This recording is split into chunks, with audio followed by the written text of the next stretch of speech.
بصوا بقى، انا هوريكم بقطعة صغيرة جدا من المنتج ده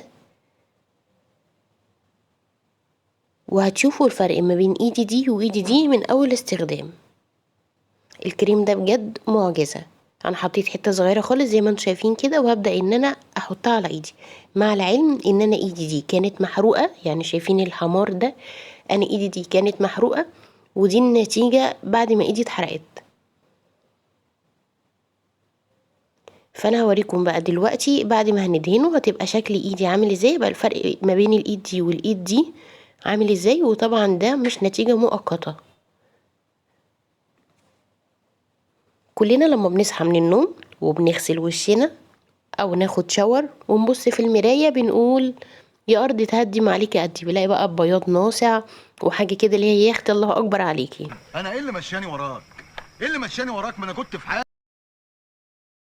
ولكن بعد كده اللي بيحصل ان احنا بنلاقي وشنا حصل له اكسدة، وزي ما بقولك كده ايه، نور الايمان طار. انا شايفه اننا نبقى حبايب احسن. زي ما انتم شايفين كده، بصوا الفرق. انا طبعا لو واحده ايديها اتعرضت زي ما انا ايدي كده اتحرقت، هوريكم هعمل خطوات كتيره في فيديوهات بعد كده لحد ما نوصل ايدينا للشكل القديم اللي كان عليها. كل المشاكل دي هتروح باذن الله. المهم ايه بقى الكريم المعجزه اللي معانا اللي بنتكلم عليه النهارده؟ هو اول حاجة سعره رخيص جدا، متوفر في كل الصيدليات من غير بقى خلطات ولا هاتي معرفش ايه من العطار وحط عليه ايه واعملي ايه وفي الاخر ترميها او تبقى النتيجة مش حقيقية. لا، دي فعلا منتجات بتكون معمولة للحاجات اللي زي دي. الكريم اللي معانا النهاردة ده كريم مرطب، ولكن جميل جدا. هوريهولكوا اهو دلوقتي. زينكو ديرم. عايزة تشيلي تصبغات يبقى تجيبيه، عايزة ترطيب يبقى تدهني. وهقولك بقى على حاجة، ده غير طبعا هو سعره مناسب جدا وحلو قوي ومتوفر، كل دي مميزات فيه. وهقولك بقى على حاجة محدش هيقولك عليها غيري بجد، يعني جربيها تحفة. ده كمان تقدري تستخدميه كمزيل عرق. مزيل عرق، كمزيل عرق. جربيه. اول حاجة هو امن جدا، امن كمنتج، امن يعني بشكل عام. تمام، انتوا فاهمين؟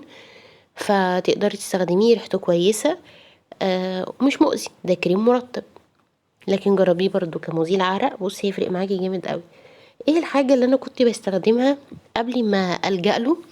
اللي هو الزنك اوليف. الزنك اوليف برضو بيديكي نفس الحاجات دي وممكن احسن، ولكن ما بقاش متوفر قوي.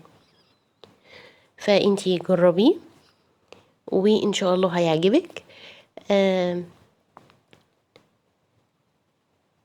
في بقى يعني بصوا، انا هكمل لكم الفيديو ده بعدين، انا هنزل لكم بالمقطع ده بس، اما بقيه الحاجات التانية خليها فيديوهات منفصله. اتمنى بقى الفيديو ده دلوقتي يكون عجبكم او افادكم باي حاجه بسيطه. ولحد هنا اقول لكم دمتم سالمين ومع السلامه، وكل سنه وانتم طيبين عشان العيد. جربوه بقى قبل العيد وقولوا لي النتيجه معاكم في التعليقات. باي باي.